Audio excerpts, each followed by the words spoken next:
My golden child brother took over my house without asking. He never expected what I discovered in the mail. Can you imagine buying your dream home, a massive 6-bedroom place, only for your parents to openly mock you for it? But that was nothing compared to the jaw-dropping moment a week later when my brother, the family's so-called golden child, showed up with a moving truck, announcing that he and his wife were moving in, completely uninvited. Unbelievable, right? Look, I'm usually not one to air my dirty laundry online. I keep my head down, deal with my own problems, and keep my circle small. But what happened with my family over the past few months? It wasn't just a line crossed. It was a whole damn freeway of betrayal, and I honestly just need to talk about it before I lose my mind. My name's Vance, I'm 34, and I work as an independent software consultant. Yeah, I know that sounds vague, and trust me, my family thinks so too. To them, I basically just sit at a computer all day doing something that may or may not be real work. My dad, Rod, he was a general contractor for 35 years. In his world, if your hands aren't calloused by the end of the day, you haven't actually done anything. My mom, Linda, she just kind of echoes whatever my dad thinks, but louder and, with more guilt attached. Then there's Derek, my older brother, 37, the golden child, the one who could charm a traffic cop out of a ticket, while simultaneously running a red light. Derek went into real estate, which my parents considered a real career, because, well, you could actually see the houses.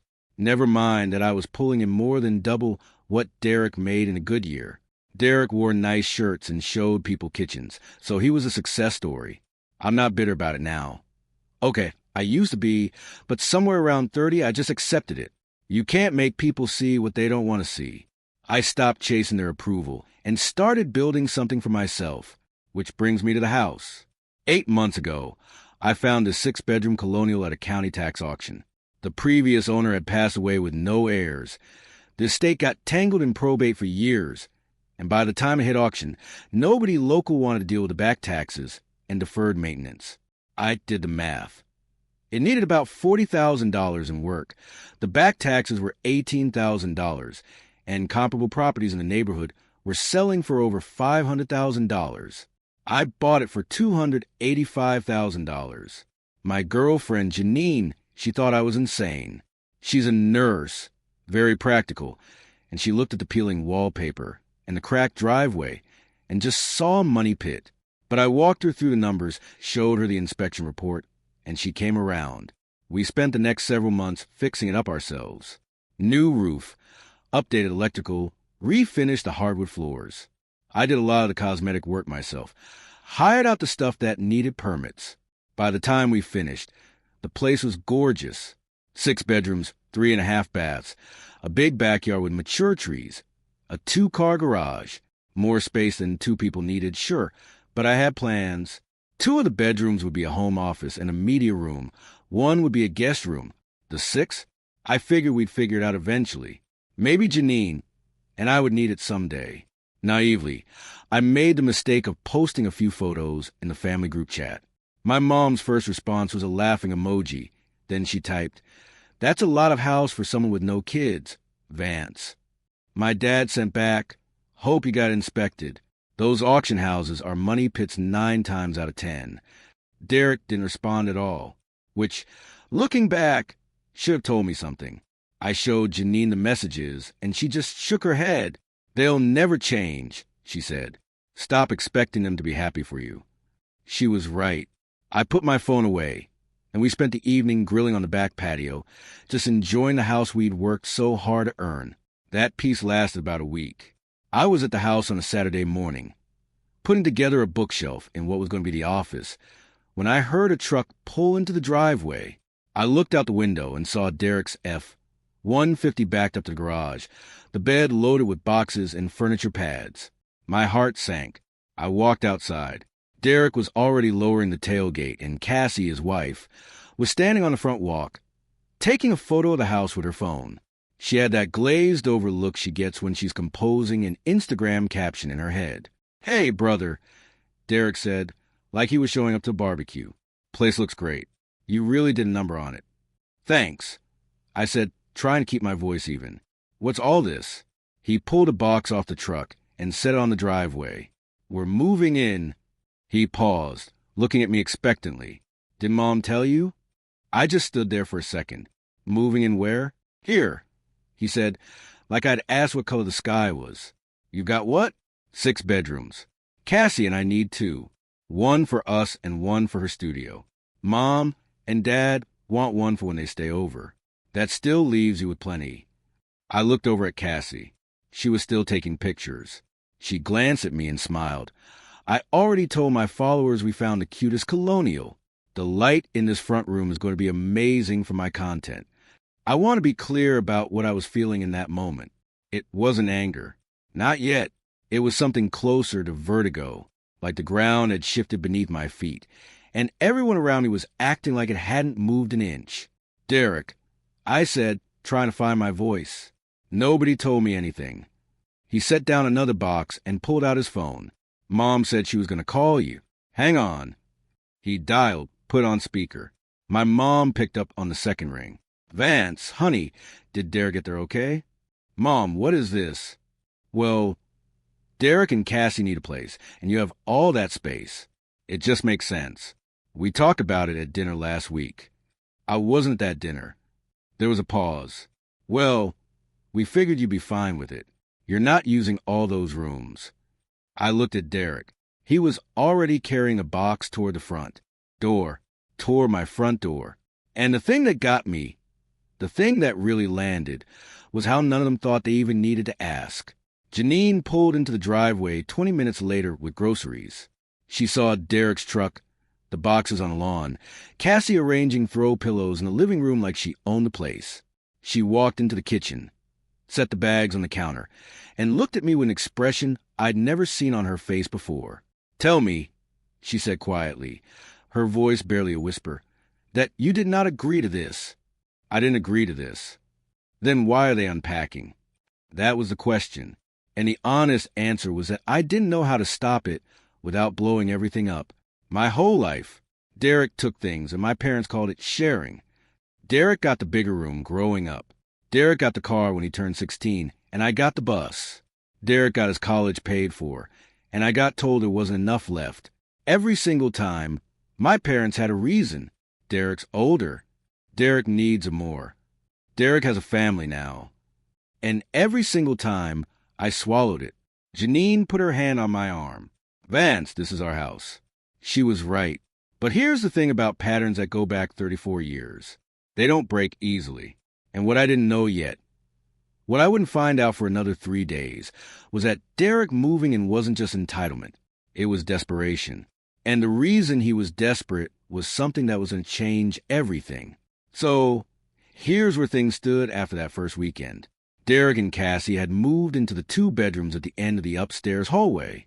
Cassie had already set up ring lights and a backdrop in one of them for her content studio. Derek had parked his truck in my garage, like it had always been there. My parents had driven over Sunday afternoon with a casserole and a suitcase, and my mom had started arranging the guest bedroom with her own sheets and a framed photo of the family from 2009. Nobody asked me. Not once. I know what you're thinking. Why didn't you just tell them to leave? And you're right. That's the obvious move. But I want you to understand something about how my family operates. If I had stood in the doorway and said, "Get out," I would have become the villain of the story. Not Derek for showing up unannounced.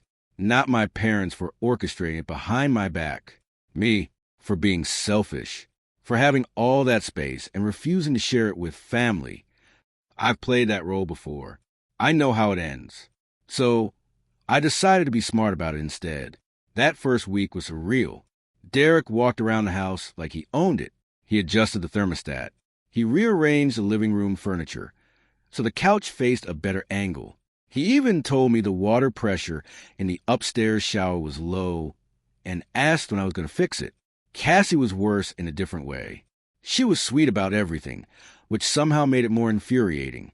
Vance, I hope you don't mind. I moved some of your things in the kitchen to make room for our blender. Vance, I ordered a rug for the hallway. It'll really tie the space together. She talked about the house the way you talk about a place you've lived in for years. Janine was barely holding it together. She'd come over after her shifts, see some new change Cassie had made, and just look at me. She never yelled. She's not a yeller. But on Tuesday night, she sat on the edge of the bed and said, I need you to understand that if this doesn't get resolved, I'm not going to keep coming here. That hit me harder than anything Derek or my parents had done. I'm working on it, I said. Working on what exactly? I didn't have a good answer yet, but I was about to on Wednesday. I came home from a client meeting and grabbed the mail from the box at the end of the driveway. Most of it was mine. Utility bills, a credit card offer, a flyer from a landscaping company. But at the bottom of the stack was a letter addressed to Derek Calloway at my address. Now, Derek had been living there less than a week. He hadn't even officially changed his address, but this envelope had been forwarded from his old condo's address, the one he told everyone he'd sold for a profit 6 months ago. The envelope was from a mortgage servicing company. It was marked Final Notice, in red across the top. I want to tell you I didn't open it. I want to tell you I respected my brother's privacy and set it on his nightstand and walked away. But I'd spent the last week watching him eat my food, use my internet, and tell me which light bulbs he preferred. So no, I opened it. Here's what I found. Derek hadn't sold his condo. He'd lost it to foreclosure. The bank had taken possession 4 months ago after he defaulted on the mortgage. But that wasn't the part that made my hands go cold. Derek had taken out a second mortgage on the condo 18 months earlier, $120,000. And the co-signer on that second mortgage was Rodney Calloway, my father. I read it twice to make sure I wasn't misunderstanding. I wasn't. My dad's name, his social security number, and what appeared to be his signature were all on the loan documents that had been included with the final notice. But here's the thing. I know my dad. Rod Calloway is the most financially conservative man alive. He paid off his own house in 19 years. He cut coupons until the day he retired. He once returned a toaster because the newer model was $8 cheaper. There is no universe in which my father knowingly co-signed a $120,000 loan for a condo that Derek was already struggling to pay for, which left 2 possibilities. Either my dad had co-signed without understanding what he was agreeing to, or Derek had forged his signature. I sat in my car in the driveway for 20 minutes, just holding that letter. I could hear Derek and Cassie inside, laughing about something. Through the window, I could see Cassie arranging flowers she'd bought. With whose money? I suddenly wondered. I took photos of every page of that letter, both sides. Then I put the documents back in the envelope, carefully resealed it with a piece of tape, and left it on the kitchen counter with Derek's name facing up. That night, after everyone else had gone to bed, I sat in the office and started making a list. Not an angry list, a practical one. First, I needed to find out if my dad actually knew about the loan. Second, I needed to know if the foreclosure had affected my dad's credit or created any liability for him. Third, I needed a lawyer. Not because I want to sue anyone, but because I needed to understand what I was looking at. And fourth, I needed to figure out why Derek had really shown up at my door with a truckload of boxes and a smile. Because I was starting to think it wasn't just because he needed a place to live. I was starting to think Derek was broke. Really broke. The kind of broke where you lose your home and move into your younger brother's house and act like it's a casual arrangement, because the alternative is admitting that the golden child tarnished. Janine texted me at midnight. You okay? You've been quiet. I typed back, found something. I'll tell you tomorrow, but I think I know how this ends. Over the next few days, I watched Derek differently. I noticed things I'd missed before. He never paid for anything at the house. Not groceries. Not the water bill Cassie ran up with her 40-minute showers. Nothing. When we ordered takeout, he always forgot his wallet. When my mom suggested we all go out for dinner, Derek said, Vance should treat. He's the homeowner. Everyone laughed. I also noticed he was secretive about his phone. He'd step outside to take calls. He'd angle his screen away when he was texting. One night, I walked past the guest room and heard him talking in a low voice. I caught 2 words, buying time. Buying time for what? I called a real estate attorney. The next morning, her name was Sandra Reeves, and she was exactly the kind of person you want in your corner when your family is imploding. Calm, direct, no wasted words. I showed her the photos of Derek's documents. She studied them for a long time. Has your father mentioned any of this? She asked. No, he has no idea. You're sure? My dad still balances his checkbook by hand. If he knew he was on the hook for $120,000, I'd have heard about it at Thanksgiving. She nodded slowly. If the signature was forged, that's a felony. You understand that? I do. And you understand that telling your father could result in criminal charges against your brother? I sat with that for a minute. Yeah, I said, my voice quiet. I understand that, too. She looked at me carefully. What do you want to happen here, Vance? Stick with me here, because that question was harder than it sounds. What I wanted was simple.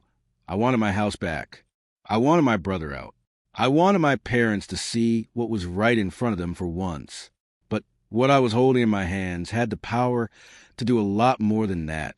It could destroy Derek's career, land him in legal trouble, and blow my family apart permanently. And as much as my family had taken me for granted my entire life, I wasn't sure I wanted to be the one holding the detonator. But I also wasn't going to let them keep living in my house like they owned it. Not when the golden child was hiding something this big. That Friday evening, I came home to find Derek in the backyard with a tape measure. He was pacing along the back fence, marking spots on the ground with little orange flags. What are you doing? I asked. He straightened up and grinned. Just taking some measurements. I was thinking, this yard is big enough to add a detached unit out here, like a casita. Mom and Dad could have their own space, instead of using the guest room. I've got a buddy who does framing. He'd give us a deal. He said us. He was planning to build on my property. I've got to hand it to Derek. The guy had nerve. He was standing in my backyard with a tape measure and orange flags, planning a construction project on property he didn't own, funded by money he didn't have. And he was smiling like he just had the best idea of his life. I didn't react. I just said, that's a big project. It would add value to the property. Trust me, I know real estate. He said, you know real estate, so when you lost your condo to foreclosure, I thought, but I didn't say it. Not yet.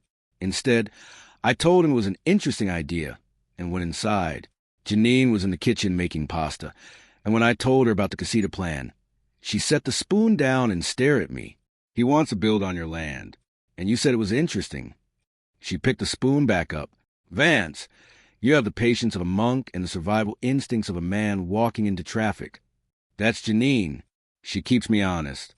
But I wasn't being passive. I was being strategic. See, the thing about Derek is that he operates on assumptions. He assumes nobody will push back. He assumes people will absorb the cost of his decisions. He assumed he could move into my house. And he was right, because nobody stopped him. Now he was assuming he could build on my property, and if I blew up at him, he'd play the victim, my parents would side with him, and I'd be the bad guy again. So instead, I spent the next 2 weeks doing 3 things, very quietly. First, I had Sandra pull the full records on Derek's condo.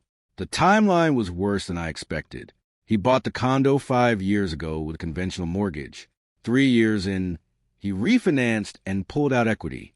1 year after that, he took the second mortgage, the one with my dad's name on it. 6 months later, he stopped making payments on both. The bank started foreclosure proceedings, and Derek had spent the next several months dodging process servers and draining the equity he pulled out on who knows what. Sandra also had a handwriting analyst compare the signature on the second mortgage to samples of my dad's actual signature. The analyst's preliminary opinion was that the signatures were not consistent. That's expert speak for someone faked it. Second, I talked to my dad. Not about the forgery. Not yet. I just had a casual conversation with him about finances. We were sitting on the back patio one evening, and I said, "Hey, Dad, did you and Mom ever think about co-signing anything for Derek?" He mentioned something about wanting to refinance. My dad's reaction told me everything. He frowned and said, "Co-sign? No, your mother and I don't believe in co-signing. Never have. That's how people get into trouble." That's what I figured. I said, "Just checking." He gave me a funny look, but let it go. I had what I needed. My dad had never agreed to co-sign anything. Whatever was on that loan document, he hadn't authorized it. Third, I started documenting everything happening in the house. I kept a log, dates, times, conversations, what Derek said about the house, what he moved, what he changed. I saved every text message, every group chat, every voicemail. Sandra had told me early on, documentation beats memory every time, and I took that seriously. Meanwhile, Derek was getting more comfortable by the day. He started hosting poker nights in the living room. 3 or 4 of his buddies would come over on Wednesday nights, leave beer cans on the coffee table, and play until 1 o'clock in the morning.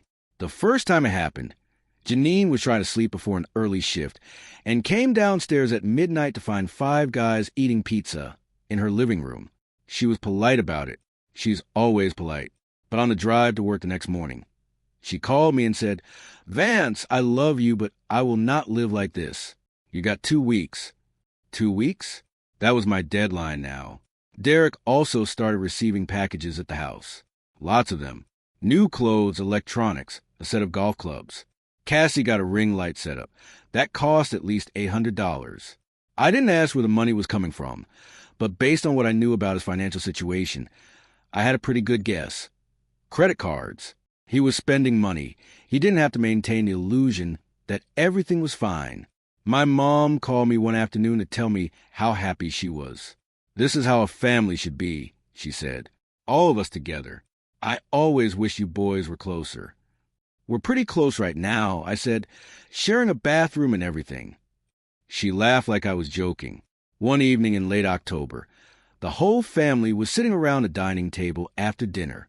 My parents had driven over for the weekend. Cassie had made a roast, which I'll admit was actually good. Everyone was relaxed, full, talking over each other the way families do.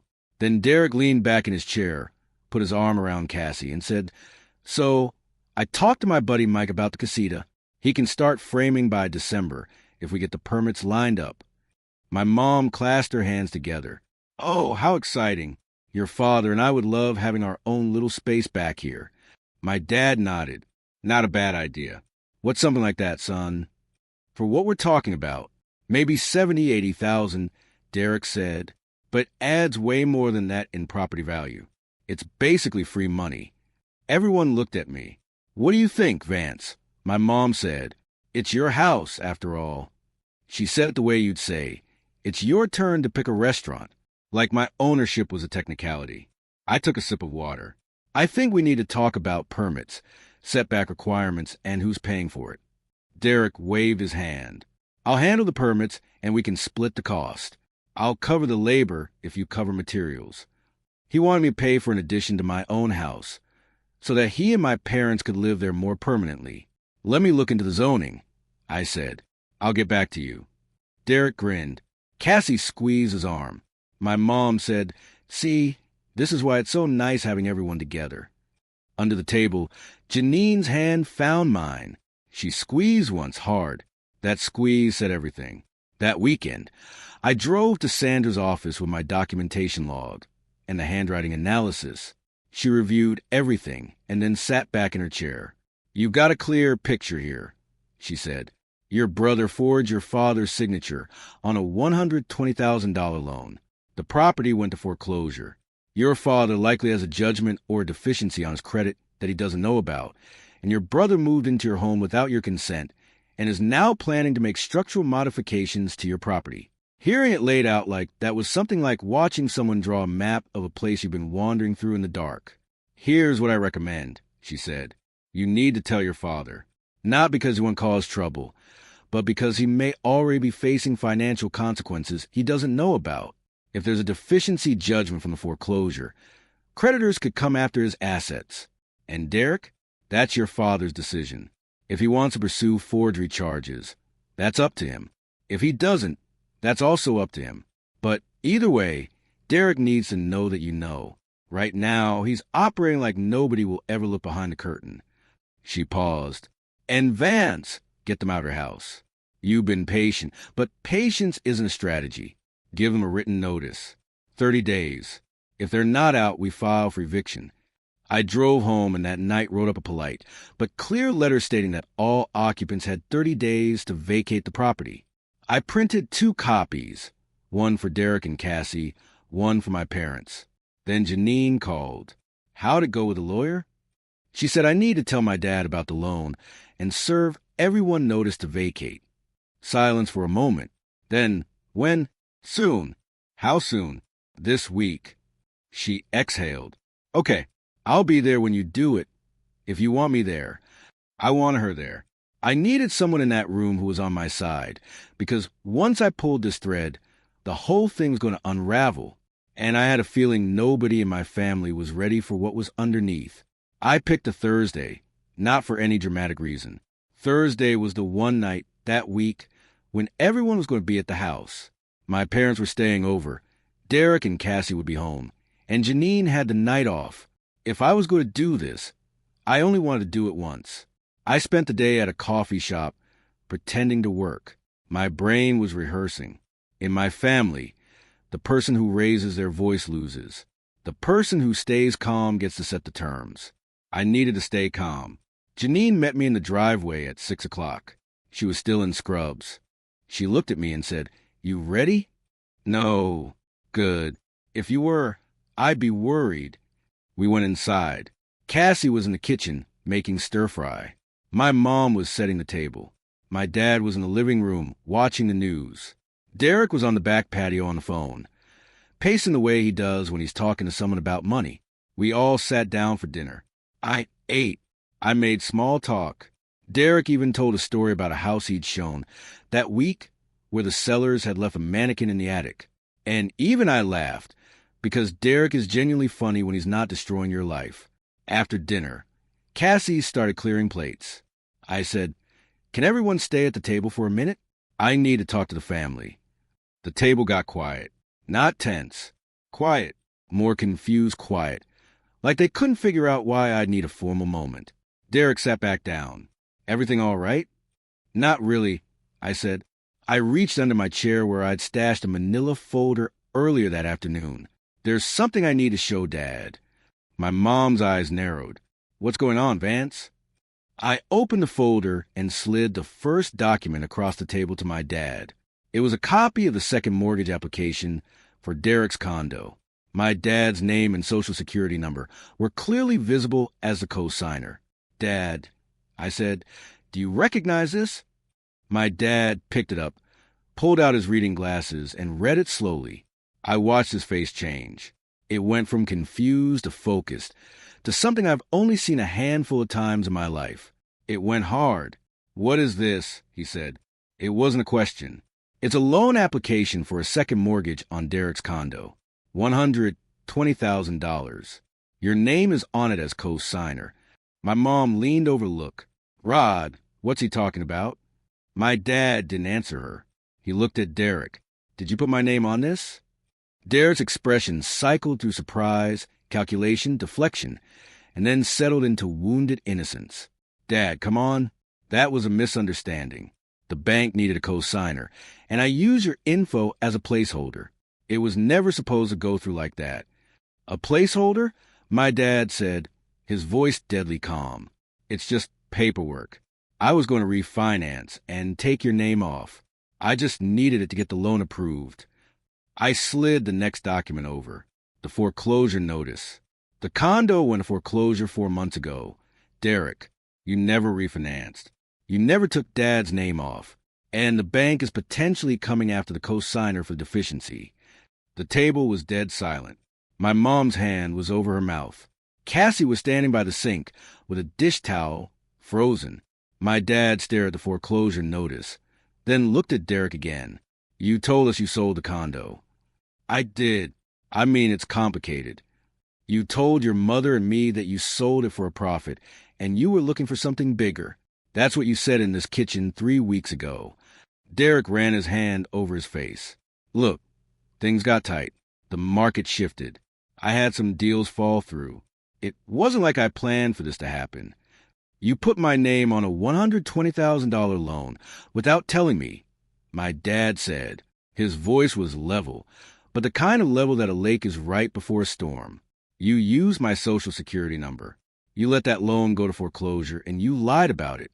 "Dad, I was going to fix it." "Fix it? How?" "You don't have $120,000. You don't even have your own place to live. That's why you're here."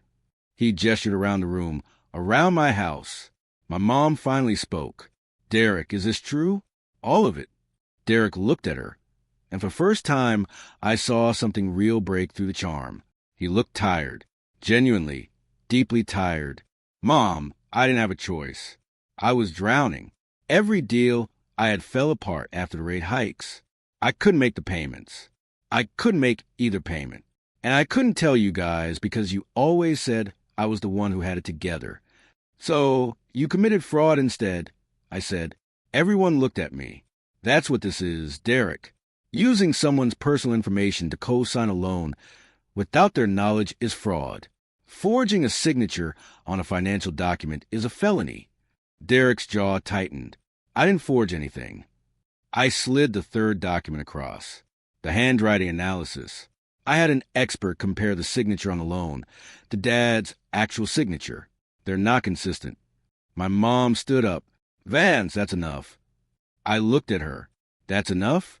This is a family matter? We don't need handwriting experts and lawyers and all of this. Mom, he forged Dad's signature on a loan for $120,000. That's not a family matter. That's a crime. Don't you dare talk about your brother like he's a criminal. And there it was. 34 years of pattern, right on schedule. Derek does something indefensible. And somehow the problem is that I noticed. Janine put her hand on my back. Just a light touch, but it steadied me. My dad hadn't spoken since Derek's admission. He was still holding the documents, reading them again. When he finally looked up, he didn't look at Derek. He looked at me. How long have you known about this? About 2 weeks. And you waited. I needed to be sure before I said anything. I didn't want to accuse him of something this serious, without evidence. He nodded slowly. Then he looked at Derek. How much do you owe? Derek shifted in his chair. It's complicated. Give me a number. Between the deficiency and some credit card stuff, maybe 160, 170. My mom sat down hard. Cassie was crying by the sink, silently. And you moved in here, my dad said, his voice low. Not because you wanted to be closer to family. You moved in because you lost everything, and you needed somewhere free to live. Derek didn't answer. And the casita, I added, the addition you wanted to build in the backyard. Were you planning to live in that? Was that your exit strategy? Get me to pay for a building on my property that you'd live in permanently? Derek's silence was all the confirmation I needed. I reached into the folder one more time and pulled out the 2 letters, the 30-day vacate notices. I set one in front of Derek and one in front of my mother. I need everyone to move out within 30 days. I said, my voice steady. This is my house. I bought it. I renovated it. And I've been paying for everything since you all showed up. That's over. My mom looked at the letter like it was written in a language she didn't speak. You're kicking us out? I'm asking you to leave my house. The house that nobody asked if they could move into. Derek stood up. Vance, come on. Where are we supposed to go? I don't know, Derek, but you had 4 months between losing the condo and showing up here. You could have been honest. You could have asked for help.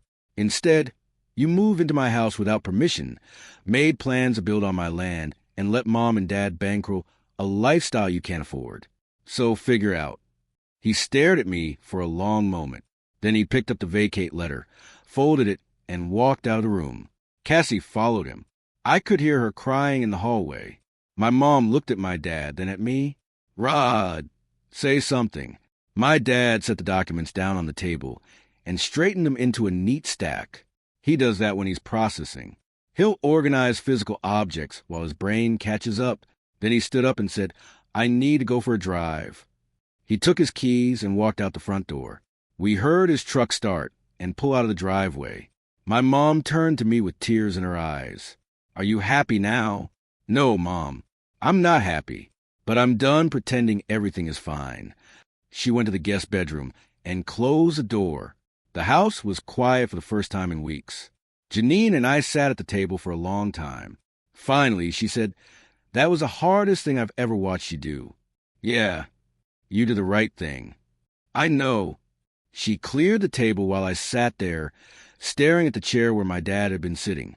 His reading glasses were still on the table. He'd left them behind. He didn't come back that night. My dad didn't come back that night, or the next morning. My mom called him 11 times. He didn't answer. She was frantic, pacing the guest room, alternating between crying and blaming me. If you hadn't made a spectacle out of this, your father would be fine. I let her talk. There was no point arguing. He called her Saturday afternoon. He'd driven to my Uncle Frank's place 3 hours north and spent the night there. He told her he needed time to think and that she should come stay with Frank, too. My mom packed her suitcase and left within the hour. She didn't say goodbye to me. Derek and Cassie were a different situation. Derek spent Friday in the bedroom with the door closed. I could hear him on the phone, voice low, making call after call. Cassie came downstairs once to make coffee and wouldn't look at me. Her eyes were swollen. Saturday morning, Derek found me in the office. "Can we talk?" he said from the doorway. He looked different. The confidence was gone. He was wearing a wrinkled t-shirt and sweatpants, and he had that look people get when they've been doing math. They can't make work no matter how many times they run the numbers. "Yeah," I said. "Sit down." He sat in the chair across from my desk and rubbed his eyes. "I know I messed up. That's one way to put it. I'm not going to argue with you. You're right about the house. You're right that I should have asked. You're probably right about a lot of things. Derek, you forged Dad's signature on a financial document." He flinched. "I know what I did." "Do you?" "Because 3 days ago, you called it a placeholder." He looked down at his hands. "I was in a hole, Vance. I'd been in a hole for 2 years. Every month. I thought next month would be the one where things turn around.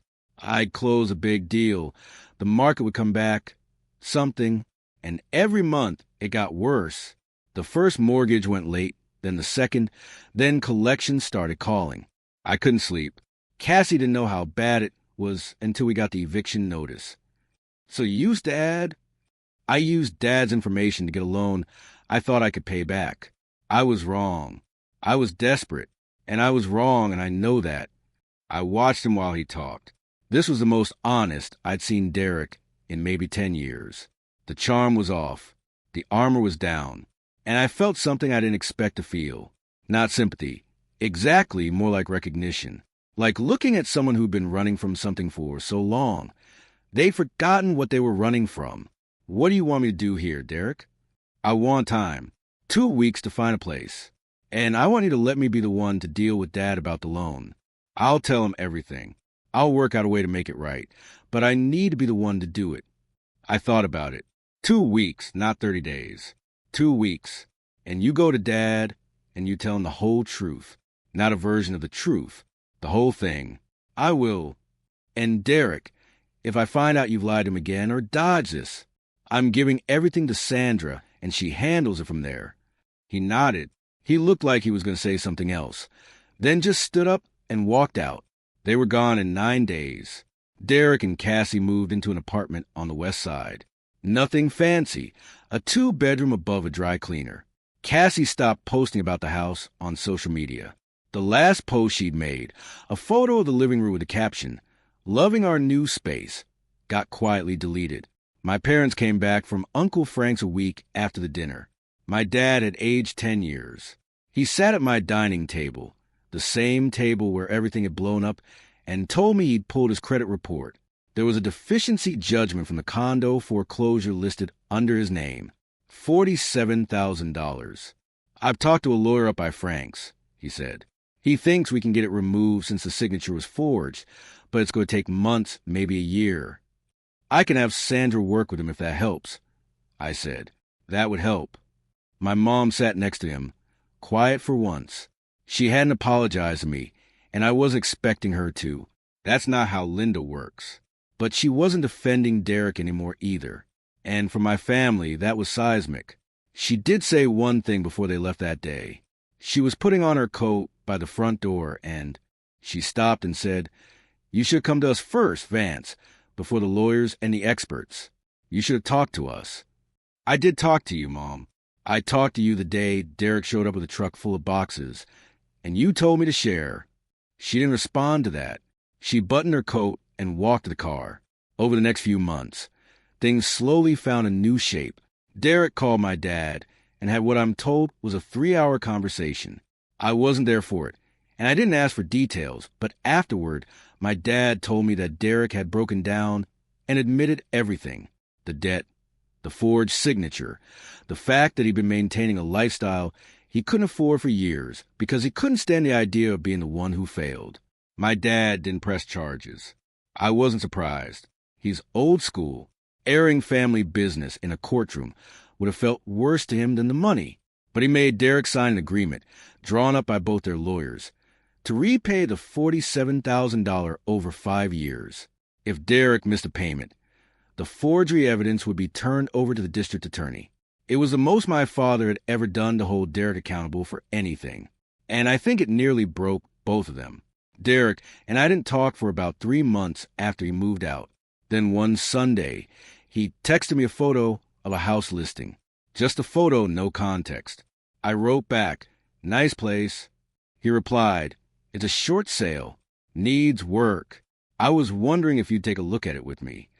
I almost didn't respond, but then I thought about how easy it is to stay angry, and how being right about everything doesn't actually make you feel better after a while. "Sure," I wrote. Saturday morning, we went to look at the house. It was a mess, worse than mine had been when I bought it. We walked through it together, and I pointed out the structural concerns, the outdated plumbing, the roof that had maybe 2 years left. Derek took notes on his phone. "It's a project," I said, "but the bones are good." He didn't end up buying it. He couldn't get financing, which made sense, but we'd spent 2 hours together talking about something real, something practical, and it was the first normal conversation we'd had in years. We're not close. I want to be honest about that. There's too much history for a dinner table confession to fix overnight, but we're talking and it's different now. He doesn't perform around me anymore. He doesn't try to be the golden child when it's just us. I think losing everything stripped away whatever he thought he needed to protect, and what's left is just a guy who's tired and trying to figure out how to start over at 37. My parents are a work in progress. My mom calls more often now, and she asks about Janine, which she never used to do. She hasn't acknowledged what happened. Not directly, but she sent Janine a birthday card last month with a handwritten note inside that said, "Thank you for being good to my son." For Linda, that's basically a TED Talk on emotional vulnerability. My dad and I are actually closer than we've ever been. We talk on the phone most Sundays. He asks about the house, what projects I'm working on, how the consulting business is going. Last month, he told me, unprompted, that he was proud of me. I almost dropped the phone. In 34 years, I can count on one hand the number of times Rod Calloway has said those words. As for the house, it's quiet again. It's just Janine and me. She moved in officially about 2 months after everyone left. Her name is on the mailbox now. We use the extra bedrooms for what they were always meant for: office, media room, guest room. The 6th bedroom is still empty, but we've been talking about what it might become someday. Last weekend, I was on the back patio grilling burgers. The yard was still marked with a few faded orange flags from Derek's casita plan. I pulled them out of ground and threw them away. Janine came outside with 2 beers and sat next to me. "You know what I love about this house?" she said. "What?" "It's ours. Just ours." I put my arm around her, and we sat there watching the smoke rise from the grill into the evening air. The yard was empty. The house was quiet. And for the first time in a long time, that felt like peace. It's been a long journey, and it's far from perfect, but I finally have peace in my own home. I know a lot of you out there have difficult family dynamics. So I have to ask, what would you have done in my shoes when your entire family tried to move in without asking? Let me know in the comments below. I'm genuinely curious to hear your thoughts.